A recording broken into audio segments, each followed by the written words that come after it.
فتح و نصرت. غروب صبح دانایی کتاب مقامات امنیت باید بیش از هر وقت دیگر هوشیار باشند. مسائل اقتصادی، صنعتی و کشاورزی و اجتماعی فروغ معرفت راهنمای ما تاجیکستان آزاد و صاحب اختیار.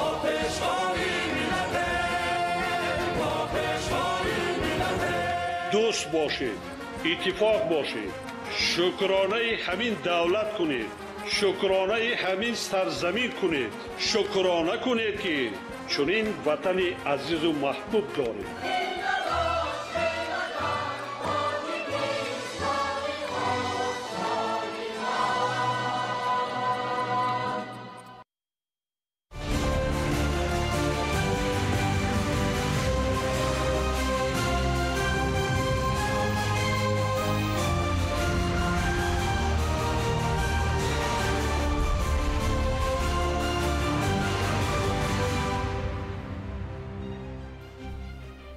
ассалому алайкум бинандагони гиромӣ. нашри муфассали барномаи иттилооту яхборо мустақиман аз телевизиони Тоҷикистон манзуратон мегардонем. 25 апрел дар қасри миллат президенти ҷумҳурии Тоҷикистон пешвои миллат муҳтарам Эмомалӣ Раҳмон бо масъулини як қатор сохторҳои давлатӣ ва роҳбарони лоиҳаҳои сармоягузории давлатӣ дар соҳаи энергетика машварати корӣ доир намуданд. гузориши хабарнигорони мо.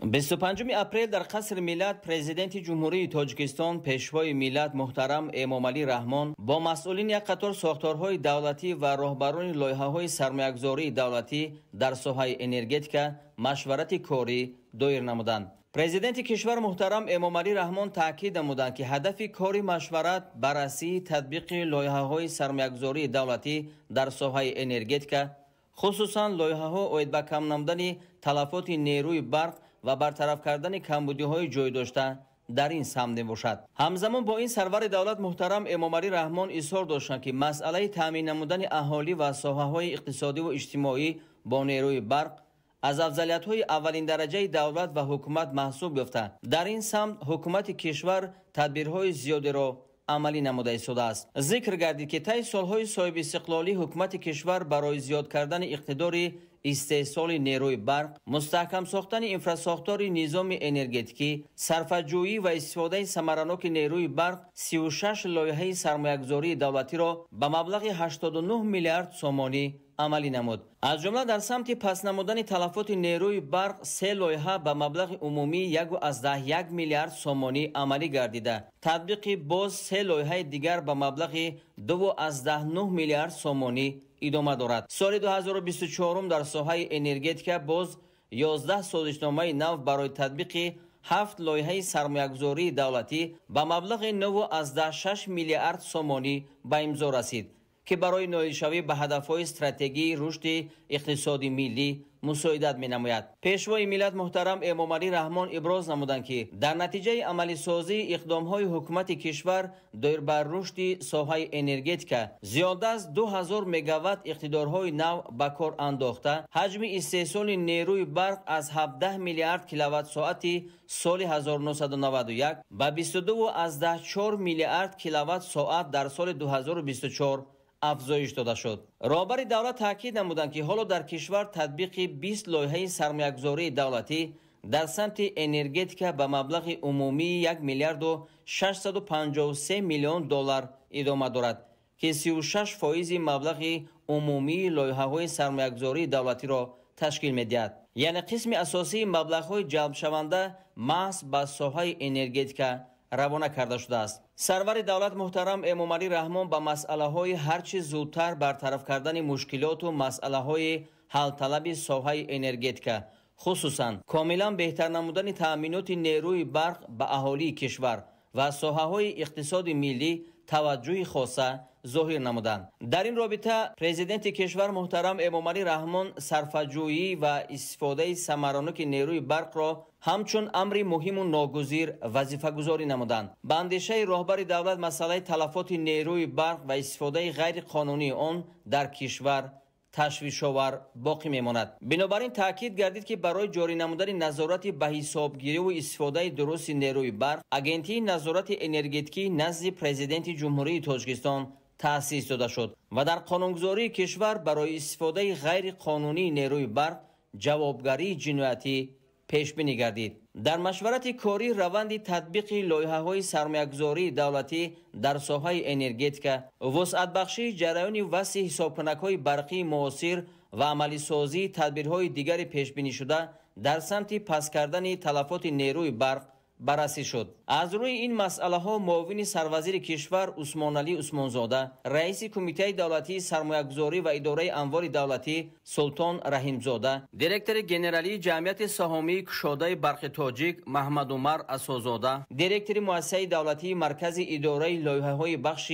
الکتروانرژتیک نصرت الله اسرارزاده، دیرکتور گروه تطبیق لایحه کم نمودن تلفات نیرو فرهاد شکرزاده و دیرکتور عاید به لایحه‌های سرمایه‌گذاری و مناسبت‌های بین المللی جمعیت دارای مسئولیت محدود اوستا گروه بیژن ازانوف گزارش دادند. برابر دولت دایر به تطبیق عملی نشاندادهای نوی قانونگذاری کشور عاید به مقرر نمودن جوابگری جنایتی برای استفاده غیر قانونی نیروی برق و نپرداختن مبلغ آن، پروکورور گنرالی جمهوری تاجیکستان واحدزاده حبیب الله و وزیر کارهای داخلی جمهوری تاجیکستان رمضان رحیمزاده گزارش دادند. از جمله اطلاع داده شد که برای معین نمودن و به جوابگری جنایتی کشیدن ویران کنندگان ترتیبات نوی مقرر گردیده سنجش‌های دخلدار وسیع برآمده مانده شده است. سرور دولت محترم امام علی رحمان از روی مسئله های بررسی شده خلاصه‌گیری نموده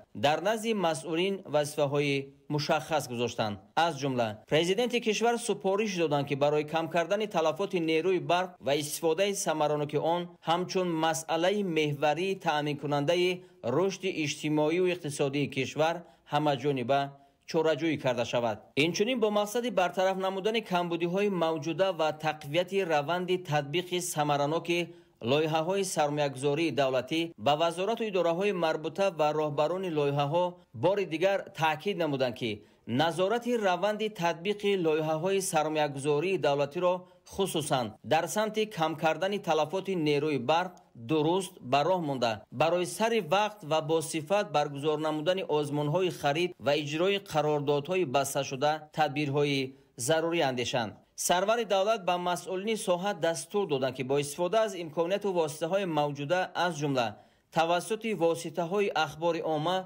با جلب اهل ضیا و فعالان جامعه ماهیت مقررات قانونگذاری نو را وابسته به وزنی جوابگری جنایتی برای غیر قانونی استفاده نمودن نیروی برق به طور وسیع به هر یک عائله کشور مشخص فهمانند. طور تاکید گردید همه باید خوب دانند که من بعد برای استفاده غیر قانونی نیروی برق و نپرداختن مبلغ آن جوابگری پرزور کرده شده است. از جمله جوابگری جنایتی تا محروم نمودن از آزادی به مهلت تا 10 سال مقرر گردیده است. در فراورد مشورت کاری پرزیدنت جمهوری تاجیکستان محترم امام علی رحمان بار دیگر راهبران و مسئولین وزارت و اداره ها و مرکز و گروه های تطبیق لایحه ها را وظیفه‌دار کردند که فعالیت خود را کاملا بهتر نموده برای حل سر وقتی مشکلات و مسئله های موجوده ساحه منتظم چاره‌جویی نمایند.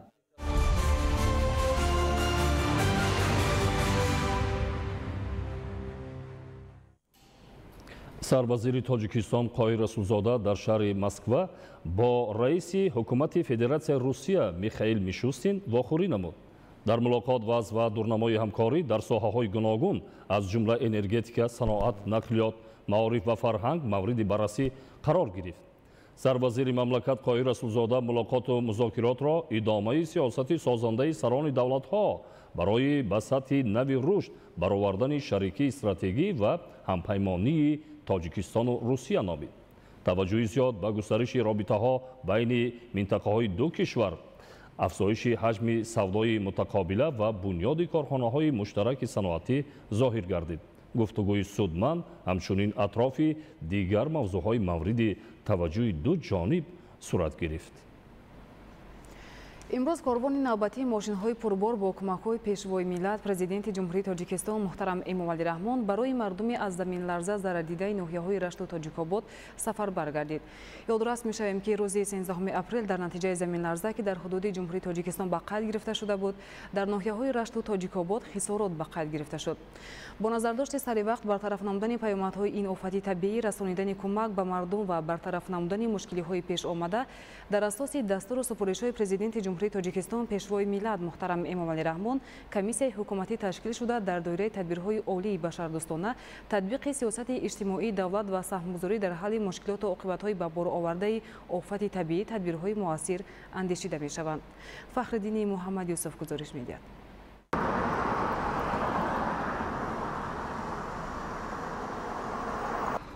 رساندن کمک‌ها به مردم از زمین لرزه ضرر دیده ناحیه‌های تاجیک‌آباد و رشت ادامه دارد و امروز علاقه کمک‌های پیشوای ملت با کاروان ماشین‌های پربار مسائل ضروری ساختمانی برای دسترسی مردم و بنیاد خانه‌های ویرانگشته استقامتی از شهر دوشنبه سفربر گردید. راهنمایی و سفربرسازی گروه‌های کمک‌رسان در دایره تدبیرهای عالی بشردوستانه پیشوای ملت تطبیق سیاست اجتماعی و سهمگذاری در حل مشکلات عملی می‌گردد. اینک با هماهنگی بهره رفع مشکلات و مهیاسازی امکانات ضروری رساندن کمک‌ها پای در هم عملی می‌شوند. تا این دم بهره برطرف‌سازی عاقبت‌های آفت طبیعی در منطقه از زمین لرزه ضرر دیده محصولات ضروری بود و باش و خوراک دسترس گردیده بهره رفع مشکلات چاره‌های تخیرناپذیر عملی شدند. همکنون قدمی نوبتی کاروان دومی ماشین‌های پربار عبارت از مسائل ساختمان و دیگر لوازمات صبح امروز از شهر دوشنبه به سمت ناحیه‌های رشت و تاجیک‌آباد سفربر شدند. باید گفت که از لحظه‌های اول رخ دادن زمین لرزه با سپارش پرزیدنت جمهوری تاجیکستان پیشوای ملت محترم امامعلی رحمان کمیسیای حکومتی تأسیس یافته در محل حادثه با آموزش و برطرف‌سازی عاقبت‌های زمین جنبی پرداختند. در این زمینه به مردم ضرر دیده کمک فوری رسانده شد. تا حال آموزش خسارات جریان داشته، رساندن کمک‌ها مرحله به مرحله عملی کرده می‌شوند. از جمله در نوبت اول در اساس دستور و هدایت‌های خاص محصولات خوراک و اشیاء ضروری بود و باش موقتی تامین شد. کاروان ماشین‌های پربار کمک‌های پیشوای ملت پرزیدنت جمهوری تاجیکستان محترم امامعلی رحمان عبارت از محصولات ساختمانی سیمنت، چوب و تخته و دیگر لوازمات و اشیاء ساختمانی میباشد.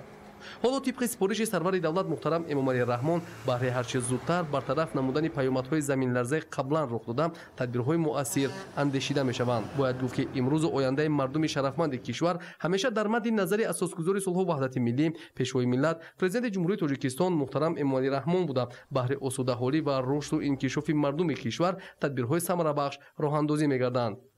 مهیاسازی امکانات و بهداشت شرایط روزگار خصوصا تأمین نشانده‌های نیکوحالی مردم در محور سیاست اجتماعی حکومت جمهوری تاجیکستان قرار دارد. در این زمینه رساندن کمک‌ها به مردم از آفت طبیعی ضرر دیده وسعت می‌یابند و در مهلت‌های معین در زمینه دستور و هدایت‌های پیشوای ملت محترم امامعلی رحمان عاقبت‌های آفت طبیعی رفع خواهد شد. سفربرسازی گروه‌های کمک‌رسان و دسترس نمودن کمک‌ها به مردم از آفت‌ها ضرر دیده نشانه سیاست بشردوستانه حکومت جمهوری تاجیکستان و در روزهای مشکل کنار مردم نیازمند بودن پرزیدنت جمهوری تاجیکستان پیشوای ملت محترم امامعلی رحمان میباشد.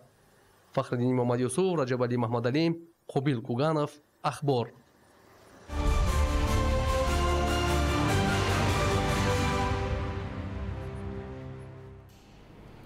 با اویلاهای ضرر دیده ناحیه رشت و تاجیک‌آباد برای بنیادی منزل‌های استقامتی زمین نزد حولیگی جدا گردید. در پرتو سپارش‌های پرزیدنت جمهوری تاجیکستان محترم امامعلی رحمان تا ماه نوامبر سال جاری اهالی ضرر دیده صاحب منزل‌های نو استقامتی خواهند شد. گزارش دیگولی محمود در این خصوص.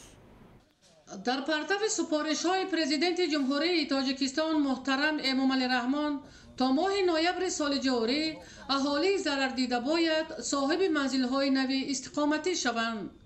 طبق معلومات در ناحیه‌های رشت و تاجیک‌آباد در مجموع 65 خانه استقامتی پوره و 193 خانه قسماً ویران شده، با 150 خانه دیگر آسیب سبک و با 193 انشاءات یاری رسان ضرر رسیده است.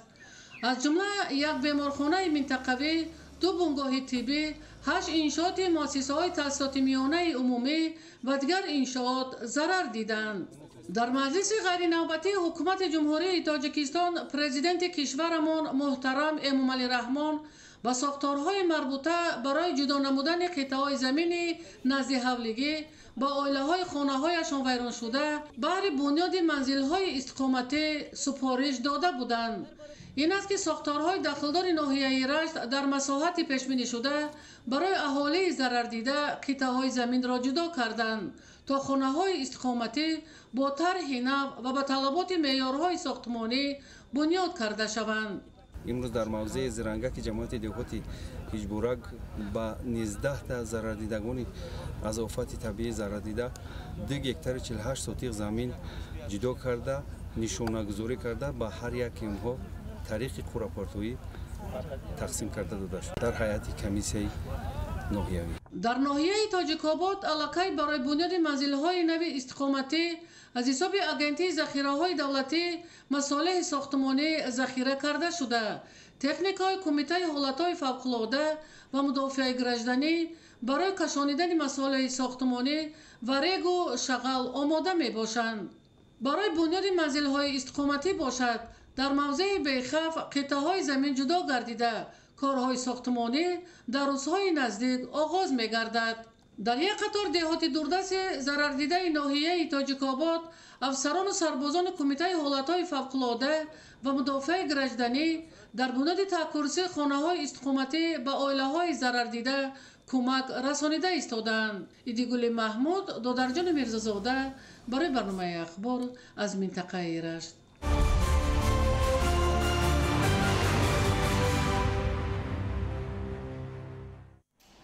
در شهر مسکو فدراسیای روسیه جلسه راهبران مقامات ضد انحصاری دولت‌های اعضای سازمان همکاری شانگهای برگزار گردید که در کار آن هیئت جمهوری تاجیکستان اشتراک و سخنرانی نمود. ابراهیم نظرالله‌زاده و خورشید سید احمد گزارش می‌دهند. امروز هیئت جمهوری تاجیکستان در جلسه راهبران مقامات ضد انحصاری دولت‌های اعضای سازمان همکاری شانگهای که در شهر مسکو فدراسیای روسیه برگزار گردید اشتراک نمودند. در کار جلسه اساساً به مسائل رشد رقابت، تنظیم دولتی انحصارات طبیعی، حمایت حقوق استعمال کنندگان و نظارت فعالیت رکلاموی اینچنین به سودای الکترونی دقت مخصوص ظاهر کرده شد. منبعد هر سال طبق قرار جلسه یکجایی راهبران مقامات ضد انحصاری دولت‌های اعضای سازمان همکاری شانگهای جلسه راهبران مقامات ضد انحصاری اعضا در دولت‌های اعضا برگزار کرده می‌شود. جلسه راهبران مقامات ضد انحصاری در دولت‌های اعضا برگزار کرده می‌شود. یادآور می‌شویم که مسائل سیاست ضد انحصاری در نقشه چاره‌بینی‌های اساسی سازمان همکاری شانگهای با تشبث جمهوری تاجیکستان وارد کرده شده. واخوری نخستین راهبران مقامات ضد انحصاری دولت‌های اعضای سازمان همکاری شانگهای ماه می سال 2024 در شهر دوشنبه برگزار گردید. اینچنین در دایره جلسه 58 شورای بین دولتی اوید به سیاست ضد انحصاری دولت‌های اشتراکی اتحاد دولت‌های مستقل جلسه ستاد تفتیشاتی ویرانکنی قانونگذاری ضد انحصاری در شهر مسکو فدراسیای روسیه برگزار گردید که در کار آن هیئت جمهوری تاجیکستان اشتراک نمودند.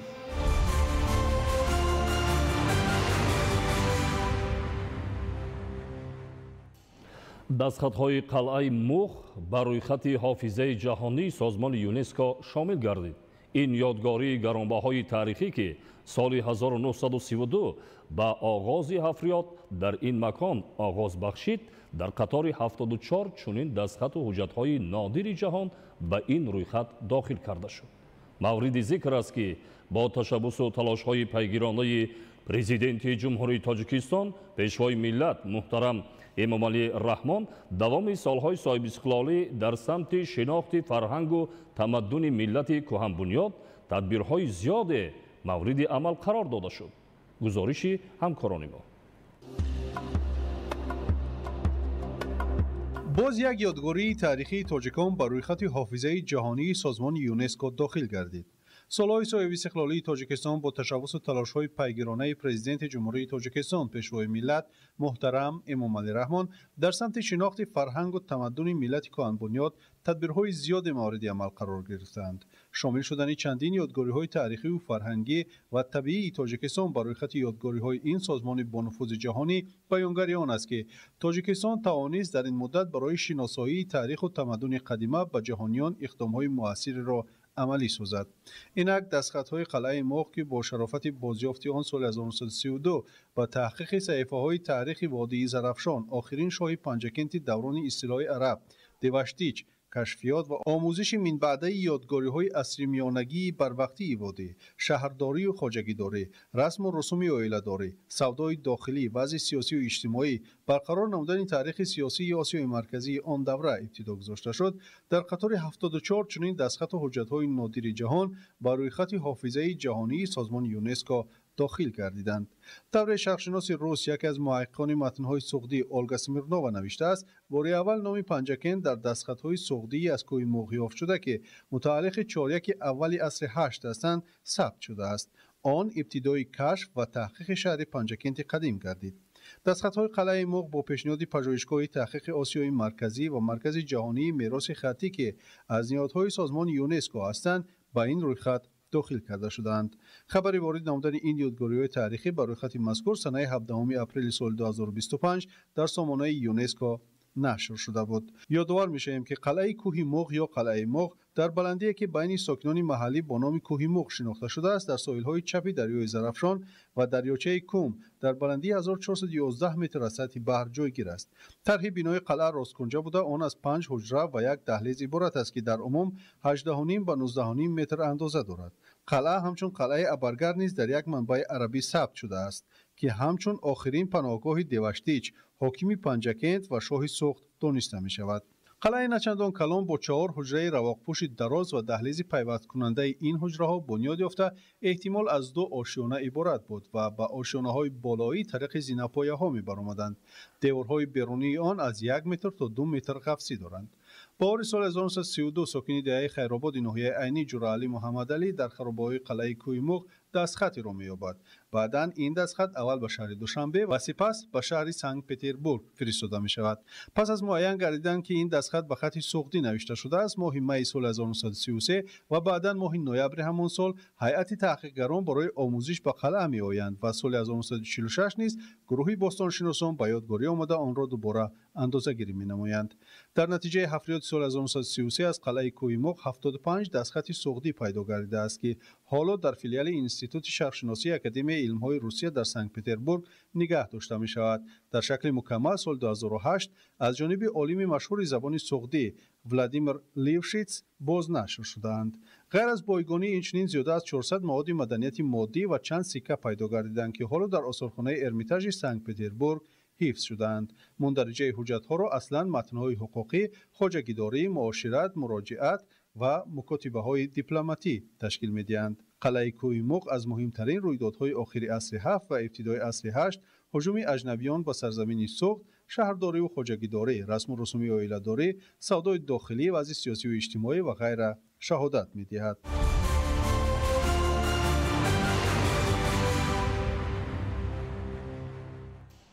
25 اپریل سال روان در شهر پکین جمهوری مردمی چین روزهای فرهنگی جمهوری تاجیکستان آغاز گردید. قبل از آغاز برنامه فرهنگی نمایش هنرهای مردمی، لباسهای ملی، عکس و مصوره‌ها، میراث تاریخی و فرهنگی، معرفی امکانات‌های سیاحی تاجیکستان صاحب استقلال برگزار شد. در برنامه فرهنگی هنرمندان تاجیک آهنگ و سرودهای ملی از قبیل 6 مقام، فلک و سرودهای خلقی را اجرا نموده، رقص‌های تاجیکی را معرفی نمودند. تاکید باید کرد که در دوران صاحب استقلالی رابطه جمهوری تاجیکستان با کشورهای جهان در همه بخش‌ها از جمله فرهنگ مرحله نو را کسب نموده. در این ضمن چاره‌بینی‌های گوناگون فرهنگی برگزار کرده می‌شود. جمهوری مردمی چین از جمله کشورهایی است که در این مرحله با جمهوری تاجیکستان در اساس تطبیق سندهای دوجانبه همکاری روز تا روز مرحله نوی همکاری را کسب نموده، برای رفت و آمد ساکنان دو کشور با هم دوست و شناسایی با فرهنگ و تمدن مردم تاجیک و چین امکانات سازگار فراهم آورده شده است.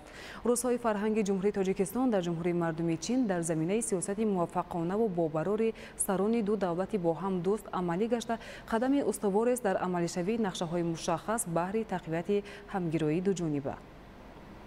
ادامه اخبار. از 20 تا 29 اپریل سال 2025 دوشنبه پایتخت تاجیکستان زیبامنظر میزبان برگزاری چمپیونات آسیای غربی آید به شاهمات بین کودکان و نورسان خواهد بود. از رفت برگزاری روز پنجم این مسابقات جهانگیر سفرعلی زاده گزارش می‌دهد.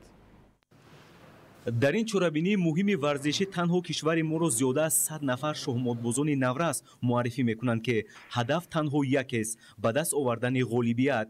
ин хуб аст ки миёни 430 нафар шоҳмотбозони соҳибистеъдод тоҷикистонро чунин варзишгарони наврасу ояндадор намояндагӣ доранд. бояд гуфт ки дар замони муосир ба тарзи ҳаёти солим ва варзиш махсусан ба намуди шоҳмот ҷалб намудани қишрҳои гуногуни ҷомеа аҳамияти муҳим дошта ин намуди варзиш ба рушди зеҳнии наврасон мусоидат менамояд. شهرداد تیموری هستم از ایران در مسابقات غرب آسیا.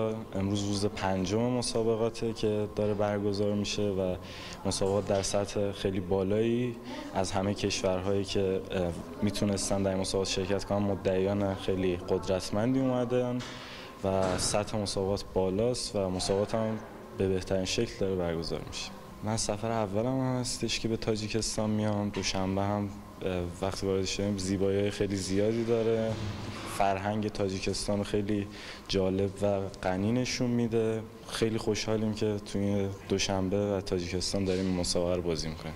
барои бисёре аз иштирокчиён ин мусобиқа на танҳо имкони нишон додани маҳорати худ балки як қадам ба сӯи расидан ба муваффақиятҳои сатҳи ҷаҳонӣ асту ба гурӯҳи дигар василаи хуби бозкушоии дари муваффақият ба сӯи ояндаи дурахшон. Меня зовут Исингаль Адижан, я играю в категории до 16 лет, я из Казахстана. Турнир проходит отлично.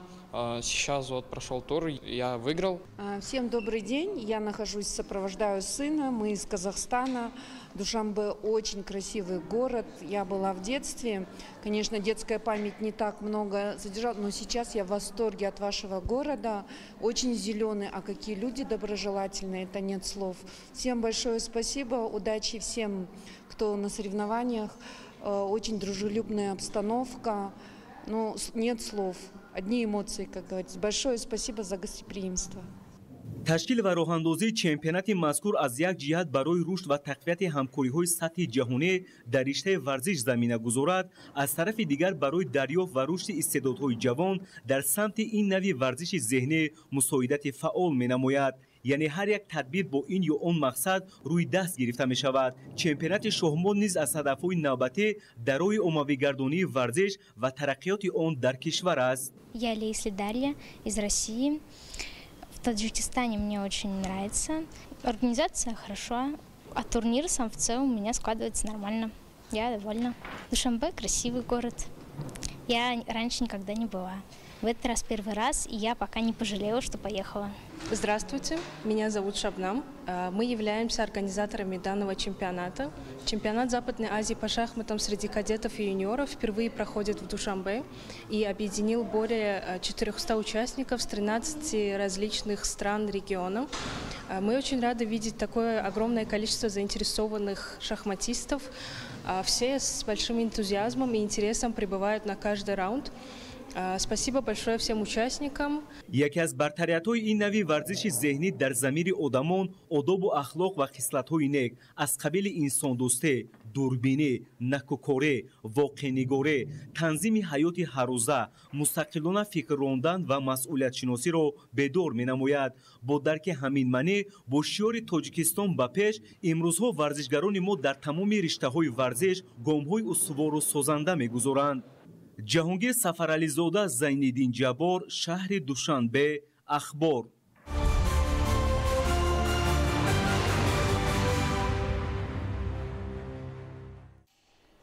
бояд истифодаи нерӯи барқ аз ҷониби шахсони воқеӣ, мансабдор ва ҳуқуқӣ дар доираи қонун ва дар асоси ҳуҷҷатҳои дахлдор мавриди амал қарор дода шавад. аммо аз чӣ бошад ки дар баъзе шаҳру ноҳияҳои тобеи ҷумҳурӣ талафоти нерӯи электрикӣ дар моҳҳои январ-марти соли 2025 беш аз 50% ташкил медиҳад. тафсилоти бештар дар гузориши Дилшод Ҳакимзода.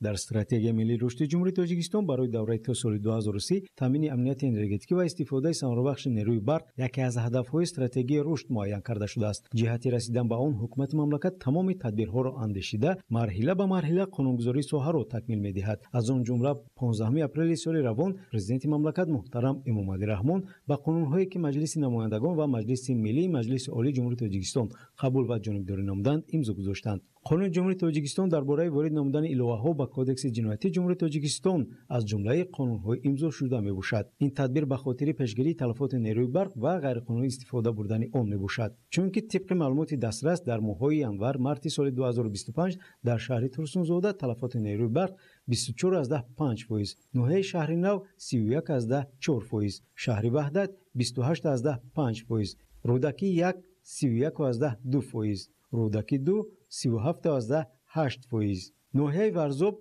24%، شهر حصار 51.2%، شهر نورک 27.8%، ناحیه رشت 24.6%، ناحیه تاجیک‌آباد 24.6%، ناحیه نورآباد 20.5%، ناحیه لخش 33%، ناحیه سنگوار 20% و ناحیه فیض‌آباد 25.8% را تشکیل می‌دهد. از آمار مذکور برمی‌آید که تلفات بیشتر نیروی برق در شهرهای حصار، وحدت، نورک و ناحیه‌های لخش، رودکی، شهر نو به نظر می‌رسد. به اندیشه مسئولان ساحه، عامل اساسی افزایش تلفات نیروی برق کهنه و فرسوده شدن دستگاه و تجهیزات زیرایستگاه‌ها میباشد. اما در این کار اساساً ناظران و کارمندان تجارتی جمعیت سهام کشاده شبکه‌های تقسیمات برق در شهر و ناحیه‌ها مقصر دانسته شدند. از این برمی‌آید که مسئولان ساحه نسبت به مشکلات جای داشته بی‌اعتنایی ظاهر نموده پی برطرف نمودن آن نیستند. در این صورت آمار تلفات نیروی برق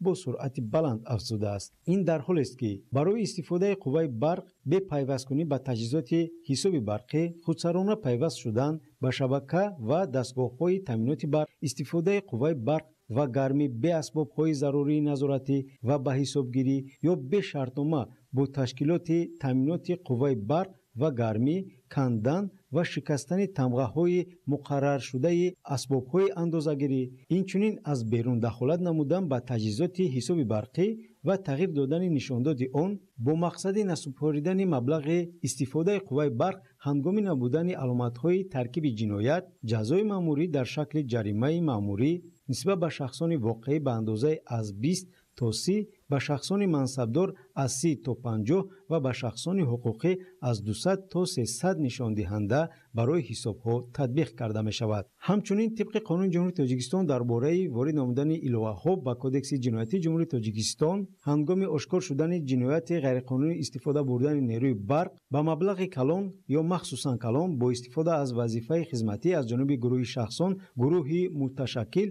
یا تشکیلات جنایتی جزای محروم ساختن از آزادی و مهلت از 3 تا 10 سال پیش بینی شده است. باید یادآور شد که با مقصد اجرای دستور سپارش‌های پرزیدنت جمهوری تاجیکستان اوید به پیشگیری غیر مقصدناک و غیرقانونی استفاده نیروی برق، پست کردن تلفات نیروی برق و جمع‌آوری پوره مبلغ برق استفاده گردیده از حساب راهبران وزارت و اداره‌های دخلدار و کاتبات شورای امنیت کمیسیای کاری دائمی تأسیس داده شده است تا که هر چه زودتر مشکلات ساحه برطرف کرده شود. دلشاد حکیمزاده، بهادر حسنزاده، اخبار.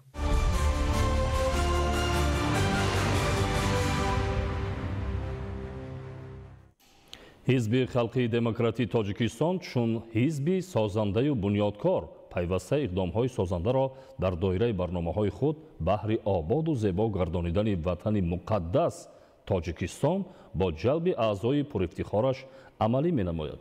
гузориш дар ин хусус.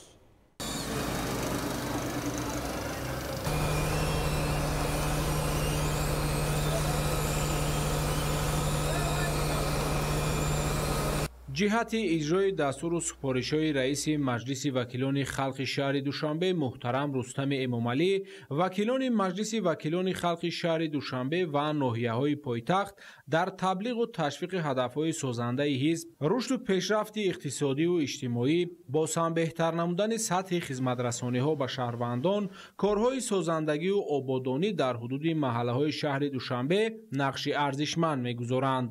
طبق نقشه چورابینی‌های کمیته اجرایی حزب خلقی دموکراتی تاجیکستان در شهر دوشنبه با استقبال جشن 35 سالگی استقلال دولتی جمهوری تاجیکستان در محله چیمتپه ناحیه فردوسی راه ماشینگرد شفت مؤسسه تحصیلات میانه عمومی رقم 122 با درازی 800 متر منفرش کرده شد. اقدام مذکور از جانب وکیل مجلس وکیلان خلق شهر دوشنبه از حوزه انتخاباتی رقم 58 در همکاری ҳамкорӣ бо Кумитаи иҷроияи Ҳизби халқии демократии Тоҷикистон дар шаҳри Душанбе амалӣ гардид. Чунин тадбирҳои ободонӣ минбаъд низ аз ҷониби дигар вакилони ҳизбӣ роҳандозӣ шуда, баҳри сифатан беҳтар шудани иншооти хизматрасонӣ дар пойтахт мусоидат хоҳад кард. Ба таҷлили 35-солагии истиқлолияти Ҷумҳурии Тоҷикистон роҳҳои маҳаллаҳо обод ва мунфаш гарда истодааст, ки барои мо сокинони ин маҳалла боиси хурсандӣ аст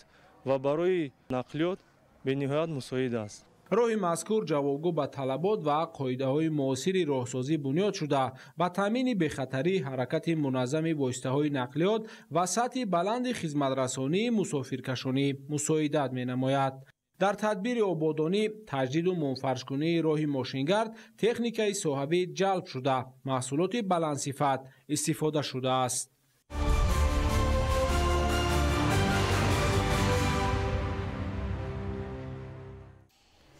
ба истиқболи сазовор аз ҷашни 35-солагии истиқлолии давлатӣ дар ноҳияи Мир Саид Али Ҳамадонӣ баробари раванди бесобиқаи корҳои ободонию созандагӣ дар иншооти таъйиноти мухталиф тадбирҳои роҳсозӣ низ мароми тоза дорад.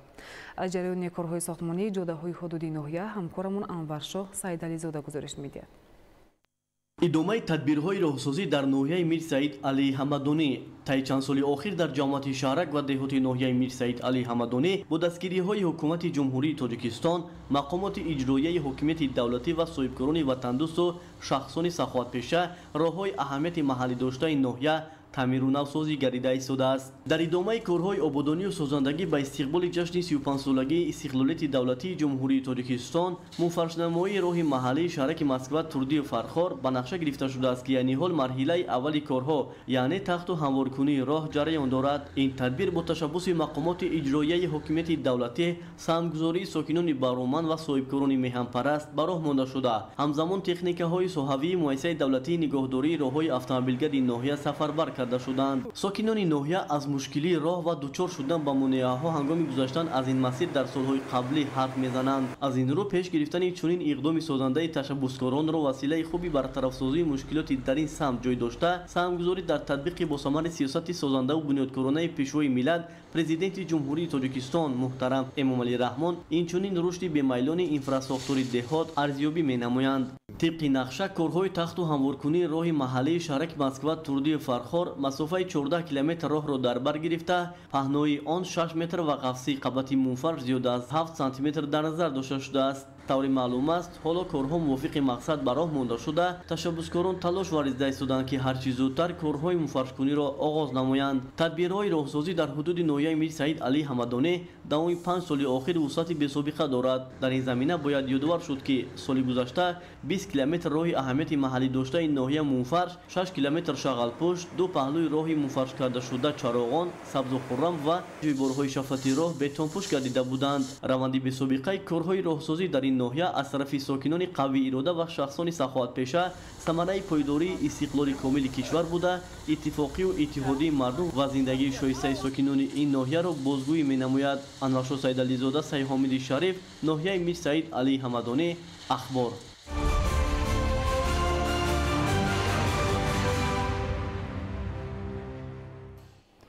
дар ноҳияи ҷалолиддини балхӣ низ тадбирҳои ободонӣ шеваи тоза дорад. хусусан ба истиқболи ҷашнҳои милливу давлатӣ дар ин гӯшаи диёр таъмири асосиву ҷории роҳҳои ҳудуди ноҳия дар назар дошта шудааст, ки то имрӯз аксари корҳои созандагӣ сомон ёфтааст.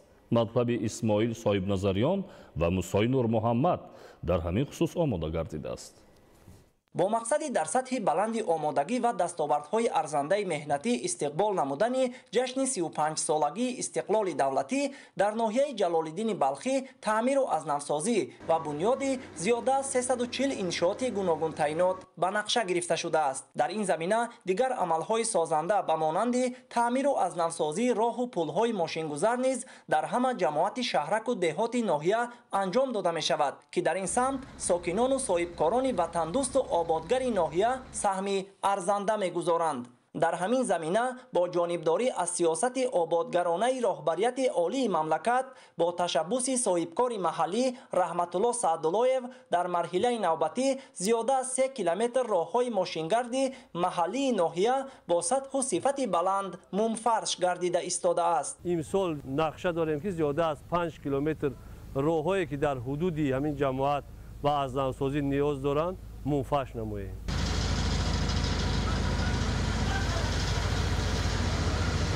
бениҳоят халқи мо хурсандӣ карда истодааст. барои чӣ? барое ки раҳҳо ҳамаш барои таъмир ниёз доштаанд. чуноне ки мебинед аз тарафи соҳибкори маҳаллӣ Асадуллоев Раҳматулло роҳҳоро ҳамашро таъмин карда истодаанд.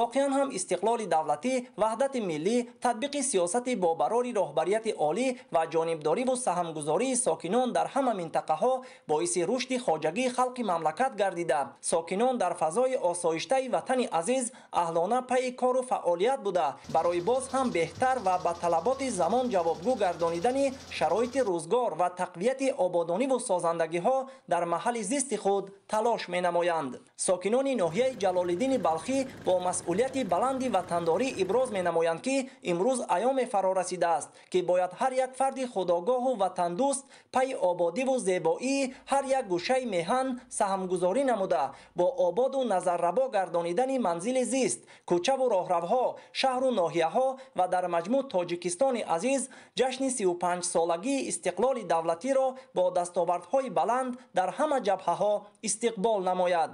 исмоил соҳибназарён, мусои Нурмуҳаммад, Давлати Файзулло, ноҳияи Ҷалолиддини Балхӣ, Ахбор.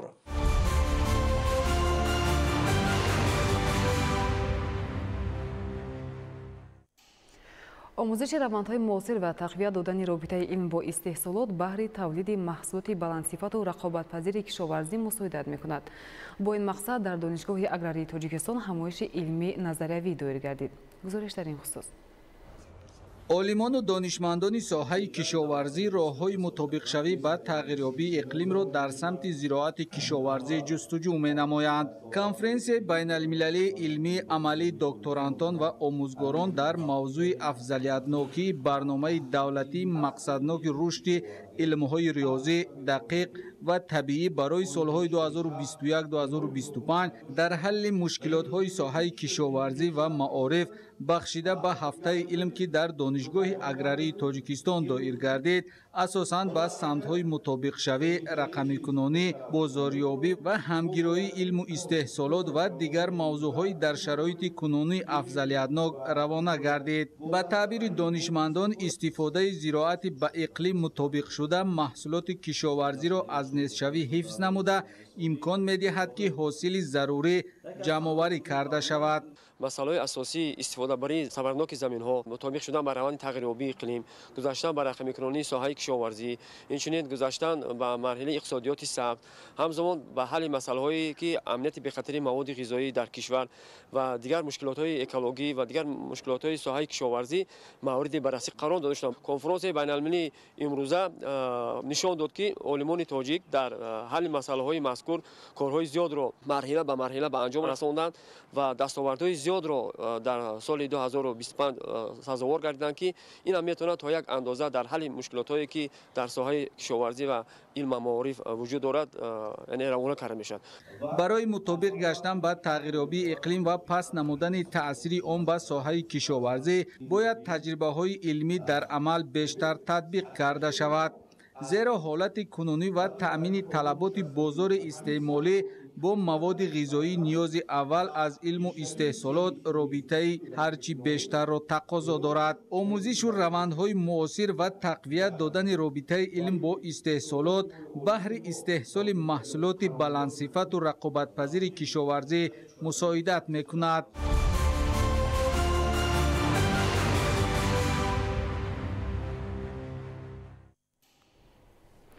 кишоварзони ноҳияи Муминобод дар заминаи дастуру супоришҳои ҳукумати ҷумҳурии Тоҷикистон ва иҷрои нақшаи дурнамо бо истифода аз шароиту имкониятҳои фароҳам буда قطعه‌های زمین کارمی در اختیار داشته را ثمرناک استفاده می‌برند. همزمان در این منطقه قطعه‌های زمین نزد حولگی و میدان نزد مؤسسه و تشکیلات ها نیز مقصدناک استفاده می‌شوند. تفصیلات بیشتر در گزارش عالم ناصر زاده. تطبیق علم در استحصالات، استفاده توصیه و تجربه متخصصان، رعایت اگرتکنیک کشت و پرورش و زحمت صافدلانه دهقانان ناحیه مومن‌آباد و بالاروی استحصال حجم مجموعی محصولات کشاورزی مساعدت نموده است. طبق معلومات‌ها مساحت عمومی زمین‌های کارم ناحیه در حدود 6 جماعت دهات 10386 گکتار را تشکیل می‌دهد که 1090 گکتار آن زمین‌های کارم آبی می‌باشند. سال روان در ناحیه نقشه دورنمای کشت غله‌دونگی‌ها 8529 گکتار را تشکیل می‌دهد که پورا اجرا گردیده عین زمان در حال نشونمای خوب قرار دارد. نقشه دورنمای کشت و پرورش محصولات سبزواتی سال روان 330 گکتار معین شده روند کشت بهاری ادامه دارد. همزمان در ناحیه با وجود استفاده ثمربخش میدان‌های وسیع زمین‌های کارم، قطعه‌های زمین نزد حولگی و زمین‌های نزد اداره و تشکیلات نیز همچون قطعه‌های زمین یاری رسان مقصدناک استفاده شده عملی شوی چنین اقدام که در دایره دستور سپارش‌ها و هدف‌های شایسته حکومت جمهوری تاجیکستان تطبیق می‌گردند جهت فراوانی محصولات کشاورزی زمینه مساعد را فراهم آورده است. در همین زمینه با مقصد آبادانی و سبز و خرمگردانی حالا در قطعه‌های زمین نزد مؤسسه‌ها در برابر شنانیدن و پرورش گل و بوته‌های آرایشی و نهال و درختان همیشه سبز و سایه‌افکن اینچنین کشت زراعت‌های گوناگون بنیاد باغ و گرمخانه‌های دائمی و موسمی به راه مانده شده در نتیجه فعالیت مهنتی کارمندان بخش خواجگی مؤسسه‌ها از این حساب نیز فراوانی محصولات تأمین کرده می‌شود. واقعا هم امروز با جانبداری از سیاست خردمندانه پیشوای معظم ملت در سمت استفاده ثمرناک زمین‌های وسیع کشاورزی در نزد تشکیلات و مؤسسه‌ها و زمین‌های نزد حولگی کشت زراعت‌های کشاورزی و ثمرناک استفاده بردن زمین‌های نزد حولگی به راه مانده شده است. در برابر گل و گلبوته‌ها جهت باز هم زیبا گردانیدن نزد تشکیلات و مؤسسه‌ها بنیاد باغ‌ها و دیگر زراعت‌های کشاورزی پرورش کرده می شوند که این شهادت از مهنت دوستی ساکنان ناحیه مومن‌آباد می‌دهد. عین زمان در گرمخانه لیمو پروری نزد بینای مقامات اجرایی حکومت دولتی ناحیه مومن‌آباد نهال لیمو پرورش می‌یابد. تجربه مکمل و امکانیت‌های ضروری فراهم بوده و مهنت صافدلانه دهقانان همساله نتیجه‌ها را افزون ساخته به بالاروی سطح نیکوحوالی ساکنان زمینه گذاشته است. حالا همه درختان ثمرآور بوده همساله از این گرمخانه تا بیش از 600 کیلوگرم حاصل لیمو جمع‌آوری کرده می‌شود. کشاورزان ناحیه مومن‌آباد در نتیجه زحمت صافدلانه و رعایت قاعده‌های اگرتکنیکی کشت و پرورش در فراوان حاصلی و تامین بازار استعمالی با محصولات خوش‌صفت سهمی نظررس دارند. عالم ناصرزاده، خورشید نادرخان، ناحیه مومن‌آباد، اخبار.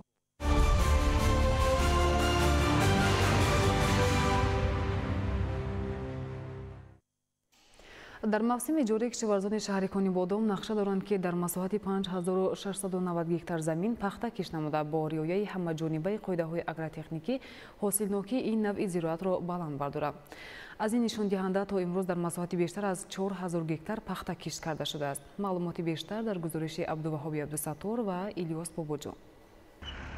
در شهر کنیبادام همساله میدان کشت و پرورش زراعت و حجم استحصال محصولات کشاورزی زیاد کرده می شود. این هم در حالی است که بر اثر گرمشوی اقلیم و عاقبت‌های ناگواری آن خشکسالی و کم‌آبی سال‌های اخیر مردم سیاره و مشکلات جدی تامینات با مواد غذایی دچار گردیده است. حالا در خواجگی‌های کشاورزی کارهای مربوط به کشت و پرورش زراعت بهاری با مرام ادامه داشته دهقانان زمین را ثمرناک و عاقلانه استفاده می‌برند، زیرا آنها خوب درک کردند که زمین منبع اساسی تامین اهل عائله و فراوانی بازار با مواد غذایی به حساب می‌رود. کشاورزان شهر کنیبادام همساله در برابر زراعت غله‌دانگی، سبزوات و پولیزی مساحت کشت پخته را زیاد می‌نمایند و در نتیجه رعایت قاعده‌های اگرتکنیکی از جمله کارکرد همه‌جانبه زمین، طریق تکنیکی و مکانیزم ضروری، سری وقت تامین نمودن این نوع زراعت با آب و غذا و اجرای دیگر تدبیرهای مهم حاصل دلخواه به دست می‌آورند. در خواجگی‌های کشاورزی که نقشه کشت پخته 5690 گکتار معین گردیده است تا امروز 70% اجرا شده دهقانان با استفاده از وضع مساعد آب و هوا همروزه در میدان بیشتر از 200 گکتار پخته کشت میکنند. در خواجگی به نام دهقان‌ها ایسایف 126 گکتار زمین کارم موجود است. ما امسال نیت داریم که در 100 گکتار پخته کشت نماییم. از سنه 6 апрел кишти пахтаро оғоз карда будем. дар ҳисоби миёна дар як рӯз 6-7 гектар пахта киш карда истодем ки зиёда аз 60 гектар имрӯз пахта киш намудем. дар шаҳри Конибодон барои дар муҳлати муайяншуда ба охир расонидани кишти пунбадона ситод ташкил гардида мутахассисон ва олимони соҳаи кишоварзӣ вобаста ба технологияи кишту парвариши ин зироати техникӣ ба деҳқонон маслиҳатҳои муфид медиҳанд. ба таъкиди олимони соҳа дар вақти кишт пеш аз ҳама ба сифати пунбадона аҳамияти аввалин дараҷа зоҳир карда шавад ва бо назардошти иқлими минтақа бояд тухмиеро интихоб кард ки ҳосилнокияш баланд бошад. яке аз омилҳои баланд бардоштани ҳосили ин пахта умуман дигар зироатҳо ин сари вақт ва босифат гузарондани кишт мебошад. дар ҷамоати патар бисёр мардуми меҳнаткаш ҳастанд. дар ин ҷамоат 450 гектар нақшаи пунбадона пешбинӣ карда шудааст. то имрӯз наздик 300 гектар аллакай кишт карда шудааст. ва ҳамчунин дар ин ҷамоат бисёри мардум ба кишти сабзавот картошкаи барвақтӣ машғул ҳастанд ки аз ҳар як замин то 3 маротиба ҳосил рӯёнда истодаанд. то имрӯз кишоварзони шаҳри Конибодон дар масоҳати 860 гектар ғаллаи баҳорӣ, 127 гектар картошка, бештар аз 60 гектар сабзавот ва наздики 300 гектар полезӣ кишт намуданд ва азм доранд ки бо истифодаи самараноку оқилонаи замин, ҷорӣ намудани роҳу усулҳои нави парвариш, ҳосилнокии тамоми намуди зироат баланд ва ҳаҷми истеҳсоли маҳсулоти кишоварзӣ зиёд карда шавад. абдуваҳоби абдусаттор, Илёс Бобоҷон, шаҳри Конибодон, ахбор.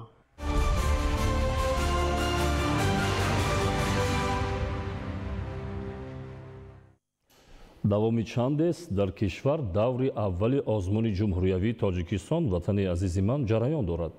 ин тадбири фарҳангӣ имсол бо шаклу шеваи тоза рӯи даст гирифта шуд. даври ибтидоии озмун дар ноҳияи Шомансури шаҳри Душанбе натиҷагирӣ шуда, беҳтаринҳо қадрдонӣ ва ба даври дуюм рохат ёфтанд. шарҳи бештар дар гузориши ҳамкоронамон. озмуни ҷумҳуриявии Тоҷикистон ватани азизи ман аз рӯи 5 намина оҳангсозӣ, бастакорӣ, сарояндагӣ, навозандагӣ, санъати тасвирӣ ва дизайн доир мегардад. солҳои охир бо назардошти афзун гардидани теъдоди хоҳишмандон ба ин озмун, ҳукумати ҷумҳурии Тоҷикистон тадбирҳои мушаххасро рӯй даст гирифта, ҳаҷми маблағи ҷоизадоронро ба маротиб зиёд намуд. дар ноҳияи Шомансур бо назардошти ҳамаи номинатсияҳо теъдоди довталабон имсол беш аз 100 нафарро ташкил дод ки давоми 2 рӯз миёни ҳам рақобат намуданд. бо ташкили як ҳамоиши фарҳанги фароғатӣ имрӯз ҷоизадорони даври аввали озмуни ҷумҳуриявии Тоҷикистон ватани азизи ман дар ноҳияи Шомансур муайян ба қадрдонӣ шуданд. дар ибтидо ҳозирин роҳандозии озмуни мазкурро василаи хуби муаррифии ҳунару фарҳанги сирф миллии тоҷикӣ арзёбӣ карда, барои кашф ва дарёфти соҳиби истеъдодҳо неку муассир маънидод намуданд. дар қисмати дуюми чорабинӣ ғолибону беҳтаринҳо қадрдонӣ шуда, соҳиби рохат ба даврҳои баъдии озмун гардиданд. Адибахон Азамиён аз ҷумлаи иштирокчиёни хуштолеи ин тадбир дониста мешавад ки дар наминаи сарояндагӣ сазовори ҷойи сеюм гардид. ман дар жанри сурудхонӣ анъанавӣ иштирок кардам. дар Тоҷикистон ватани азизи ман гарчанде ҳаваскор бошамам, ҷои сеюм гирифтам. ман хурсанд ҳастам, ба дигарон низ тавсия медиҳам ки дар ҳамин озмун иштирок кунанд. ман бори аввал дар ҳамин озмун иштирок кардам ва ҷои сеюм гирифтам. Тоҷикистон ватани азизи ман инак 7 сол мешавад ки дар заминаи сиёсати фарҳангпарваронаи президенти ҷумҳурии Тоҷикистон пешвои миллат муҳтарам Эмомалӣ Раҳмон рӯй даст гирифта шуда баргузор карда мешавад. ҳоло даври аввали ин озмуни фарҳангӣ натиҷагирӣ шуда, омодагиҳо барои иштирок дар даврҳои баъдӣ дар сатҳи баланд қарор дорад.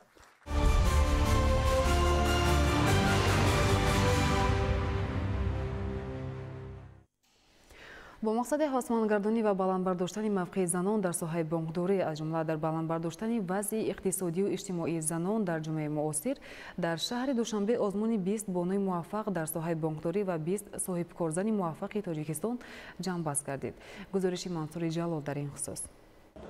дар 5 соли охир маблағи қарзи ба бонувон пешниҳод шуда 24,8 миллиард сомониро ташкил медиҳад. теъдоди занон ва духтарон дар низоми бонкӣ низ сол аз сол тамоюли зиёдшавиро касб намуда, дар ин давра қариб ки 41%-ро ташкил дода, дар муқоиса ба соли 2024 шумораи занон ва духтарон 843 нафар зиёд шудааст. озмуни 20 бонуи муваффақ дар соҳаи бонкдорӣ ва 25 соҳибкорзани муваффақи Тоҷикистон ки ҳамасола бо ибтикори Бонки Миллии Тоҷикистон ва Ассотсиатсияи ташкилотҳои молиявии Тоҷикистон доир мегардад, ҷамъбаст гардид. мақсади асосии баргузор намудани озмунҳои мазкур ин пеш аз ҳама фароҳам овардани замина ва шароиту имкониятҳои мусоид барои ба пуррагӣ нишон додани қобилияти бонувон дар ҳама соҳаҳои ҳаёти иҷтимоию иқтисодӣ, рушди соҳибкории бонувон, татбиқи сиёсати давлатии гендерӣ, механизмҳои татбиқи кафолатҳои конститутсионии баробарҳуқуқии мардону занон, баланд бардоштани маърифатнокии занон, таъмини иштироки васеъи онҳо дар соҳаҳои ҳаёти ҷамъиятӣ ва ба ин васила таъмини рушди устувори давлат иборат мебошад. имрӯз дар низоми бонкӣ дар сатҳи роҳбарикунанда 561 нафар занон ва духтарон фаъолият намуда, аз 16 бонки амалкунанда 2 нафар зан вазифаи пурмасъулият роҳбари бонкро ба уҳда доранд.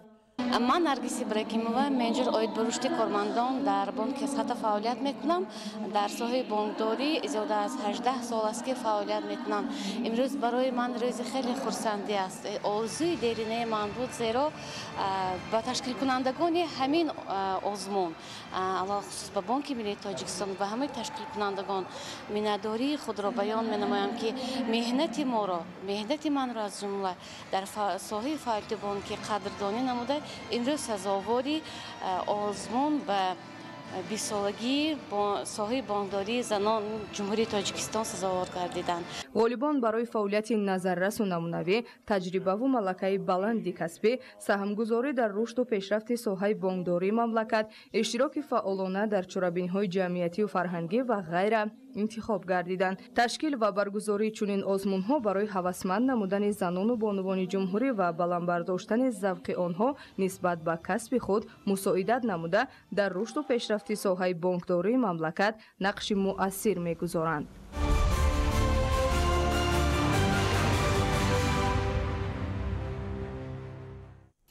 бахшида ба рӯзи илми тоҷик дар шаҳри душанбе ғолибони озмунҳои ҷумҳуриявӣ муҳаққиқ ва ихтироъкори ҷавон олими сол ва магистранти сол бо диплому ифтихорнома ва тӯҳфаҳои хотиравӣ сарфароз гардонда шуданд. гузориши хабарнигорони мо. дар шаҳри душанбе бахшида ба рӯзи илми тоҷик маросими ҷоизасупории ғолибони озмунҳои ҷумҳуриявӣ муҳаққиқ ва ихтироъкори ҷавон олими сол ва магистранти сол баргузор гардид. дар чорабинӣ намояндагони вазорати маориф ва илм, дастгоҳи иҷроияи президенти ҷумҳурии Тоҷикистон ва дигар вазорату идораҳои дахлдор иштирок намуданд.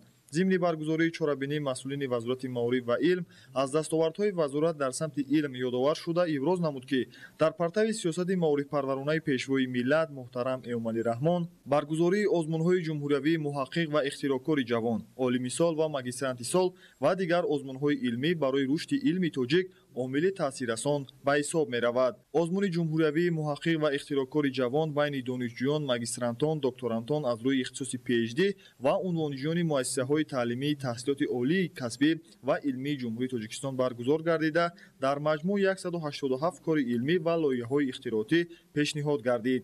дар озмунҳои магистранти сол аз 48 муассисаи таҳсилоти олии касбӣ ва 23 муассисаҳои илми таҳқиқотӣ 80 ҳуҷҷат аз рӯи 10 равия пешниҳод гардид. طبق خلاصه و بهاگذاری کمیسیه اکسپرتی آزمون کاری بهترین علمی و تحقیقاتی و لایحه‌های اختراعاتی دانشجویان و ماجسترانتان، عنوانجویان و دکترانتان از روی اختصاص PhD و عالمان معین گردید. در ادامه چاره‌بینی غالبان آزمون‌های جمهوریوی محقق و اختراعکار جوان عالم سال و ماجسترانت سال با گرفتن دیپلم و افتخارنامه‌ها و تحفه‌های خاطره‌ای قدردانی شدند. اینچنین یک قطار کارمندان ساحه علم و معارف با نشان اعلاچه معارف و علم جمهوری تاجیکستان افتخارنامه و سپاسنامه وزارت معارف و علم جمهوری تاجیکستان با مناسبت روز علم تاجیک سرفراز گردیدند. در آخر از جانب هنرمندان جوان و استادان صنعت جهت فراغت اشتراکداران چاره‌بینی برنامه فرهنگی دایر گردید.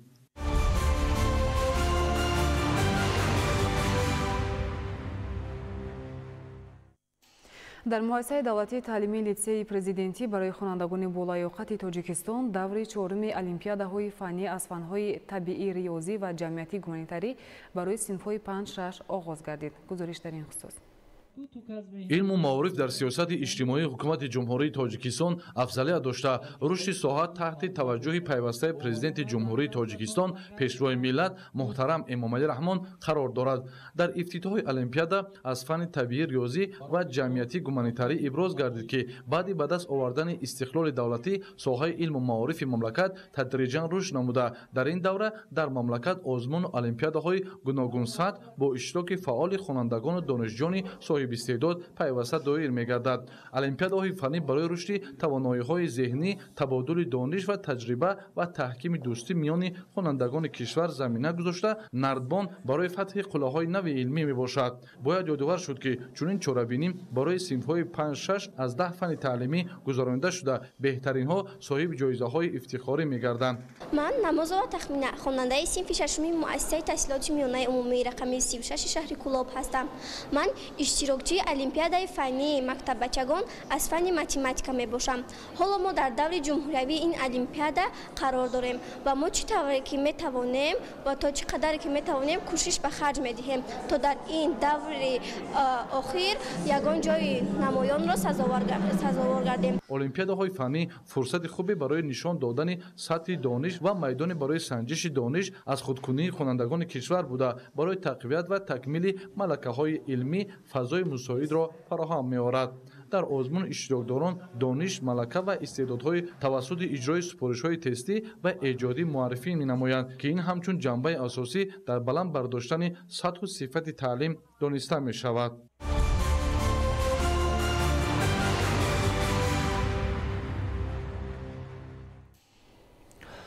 таъмини амнияти минтақавӣ, мубориза бар зидди терроризму экстремизм, гардиши ғайриқонунӣ маводи мухаддир, эълони сиёсати дарҳои кушод дар равобити муносибатҳои иқтисодии беруна ба вуҷуд овардани фазои дӯстона ба тамоми кишварҳои дунё, бунёди системаи гидроэнергетикӣ бо дар назардошти манфиатҳои кишварҳои минтақа, ин ва дигар масъалаҳо аз мавзӯоти баррасигардидаи ҳамоиши ҷумҳуриявии илмии назариявӣ дар мавзӯи ҳадафҳои геополитикии Тоҷикистон, мушкилот ва дурнамои рушд буд ки имрӯз сари як миз ҳолдонҳои соҳаро ба ҳам овард. тадбири мазкур дар академияи идоракунии давлатӣ назди президенти ҷумҳурии Тоҷикистон рӯи даст гирифта шуд. таъкид гардид ки дар раванди муносибатҳои геополитикии ҷаҳон Тоҷикистон мавқеи ба худ муносибро ишғол намуда, бахусус дар иттиҳоди давлатҳои мустақил яке аз ҷойҳои ба худ хосро дар ҳалли масоили геополитикӣ ишғол намудааст.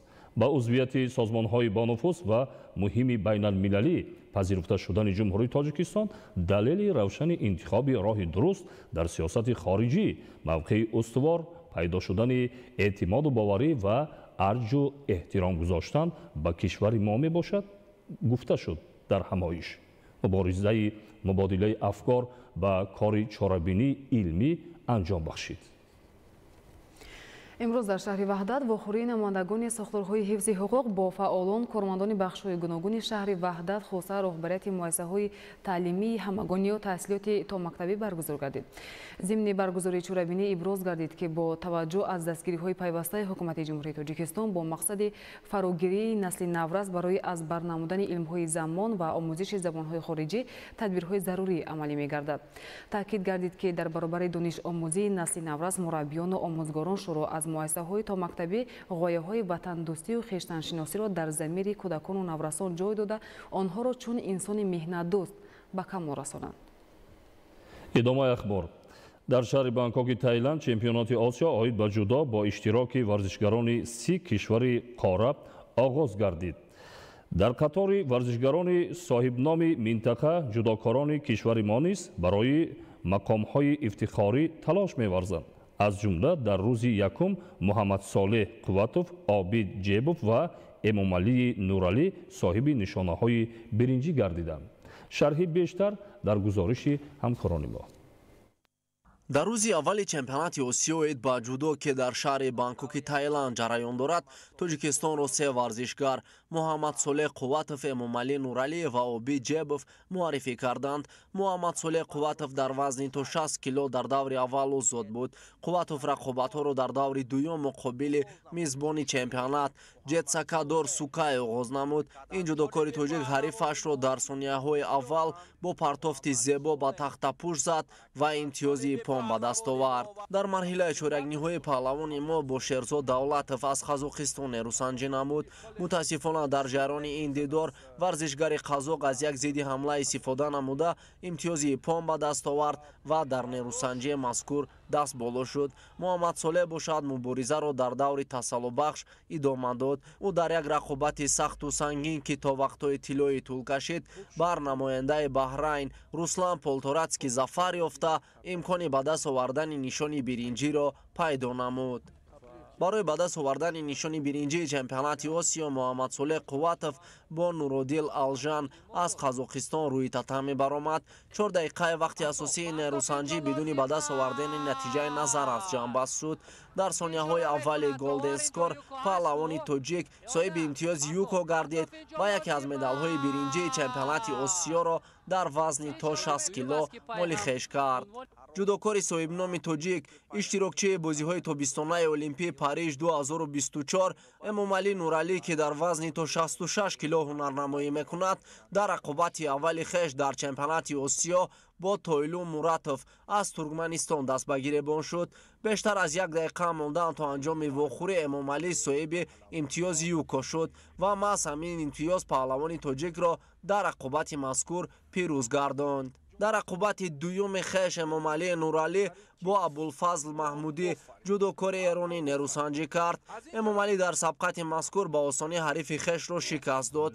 او اول صاحب امتیاز یوکو گردید و در دقیقه های آخر حریفش را به تخت‌پوش زده صاحب راحت مرحله چهارگ‌نهایی گردید. برای به دست آوردن گذرنامه سبقت نهایی چمپیونات آسیا امامعلی نورعلی با جودوکار جمهوری ازبکستان زمانشهری بگمورودوف خواهسنجی کرد.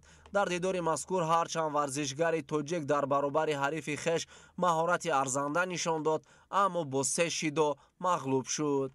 در رقابت برای به دست آوردن مدال برنجی امامعلی با ارژان یرنکایپوف از قزاقستان زورآزمایی کرد. در ثانیه‌های اول وقت طلایی ورزشکار ما با مهارت والا حریف خویش را به تخت‌پوش زد و صاحب مدال برنجی چمپیونات آسیا شد. جودوکار دیگر تاجیک در وزن 66 کیلو آبی جیبوف نیز در روز اول سبقت‌های چمپیونات آسیا نشان برنجی به دست آورد. جیبوف در رقابت اول خویش گاورید از هندوستان را در حالت آسایکامی نگاه داشت و روی خویش را به دور بعدی هموار کرد. متاسفانه در مرحله چهارگ‌نهایی آبی جیبوف از زمانشهری بگمورودوف ازبک مغلوب شد. در رقابت تسلی بخش آبی جیبوف در یک نیروسنجی بسیار جالب دیدنی ابوالفضل محمودی نماینده ایران را ناکام کرد. در مبارزه برای نشان برنجی جیبوف در دقیقه اول هایانگ ژانگ جودوکار جمهوری مردمی چین را با امتیاز پون مغلوب کرد. با همین ترتیب در روز اول چمپیونات آسیا با جودو که در شهر بانکوک تایلند جریان دارد پهلوانان تاجیک به گرفتن 3 نشان برنجی مشرف شدند.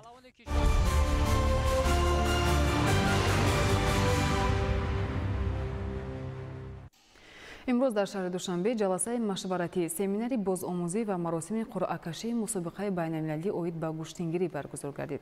گزارش همکاران ما 26 اپریل در قصر تنیسی شهر دوشنبه بخشیده به روز پایتخت مسابقه بین المللی اوید به گوشتنگیری برای دریافت جام رئیسی شهر دوشنبه برگزار می گردد. قبل از شروع مسابقه در مهمانخانه اطلس پایتخت سمیناری بازآموزی دایر گردید. در جریان آن نمایندگان فدراسیون بین المللی گوشتنگیری با نمایندگان کشورهای اشتراکچی و ورزشکاران قاعده های گوشتنگیری را فهمانیده بار دیگر ترتیب و نظام برگزاری سبقت‌ها را یادآور شدند. باید ذکر کرد که در این مسابقه سطحی بلند 108 پهلوان از 25 کشور جهان شرکت می‌کند. مسابقه در اساس قرار رئیس شهر دوشنبه با مقصد تشویق و ترغیب و رشد و رونق ورزش، تأمین عمومیت ورزش و سالمگردانی ساکنان پایتخت و در سطح بلند تجلیل نمودنی روز پایتخت تشکیل می شود. در ادامه جلسه مراسم قرعه‌کشی هم گذرانده شد. باید گفت که ورزشگران در وزن‌های 65 78 95 و جمعی 95 کیلوگرم برای مقام‌های افتخاری با هم رقابت می‌کنند. تاجیکستان را میان مردان مولورجب خلیفاєв، سهراب باقیف، مسلمبек каримов، سرور عبدالشکورов، محمد شریف نجمیدینов، رحمت‌اللهبек فرهادov، قویم شکرانov، ابوبکر باقیев، اسرائیل رحیمов، улуғбек رحیمов، کامرانشاه استوپیریان، مجیب مهرابجانزاده، شکرنامت میرمحمدov، شریفجان نظریف، داداخان قربانعلیев، فردوس نسیمov معرفی میکنند. فوند جایزه پولی مسابقه $110,000 آمریکایی را تشکیل می‌دهد. غالبان مقام اول صاحب $10,000، جای دوم صاحب $5,000 و مقام‌های سوم سزاوار $2,500 می‌شوند.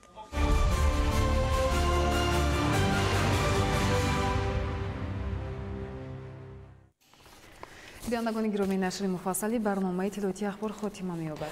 با شما زندگی آباد و آسایش‌تر را تمنا داریم. سلامت باشید.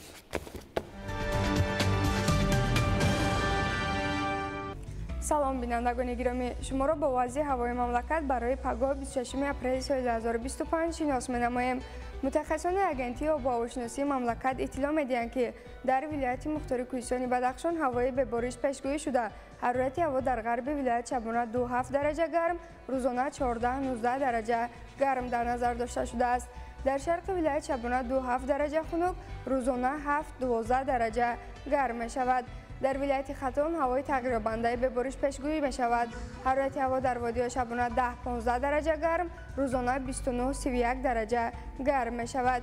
در دامنکوه باشد شبانه 1-6 درجه گرم، روزانه 13-18 درجه گرم می شود. در ولایت سوخت هوای تغییر بنده به بارش پیشگویی گردیده. حرارت هوا در وادی شبانه 11-16 درجه گرم، روزانه 27-32 درجه گرمی در نظر است. در ناحیه کوه شبانه 1-6 درجه گرم و روزانه باشد 15-20 درجه گرمی پیشگویی می شود.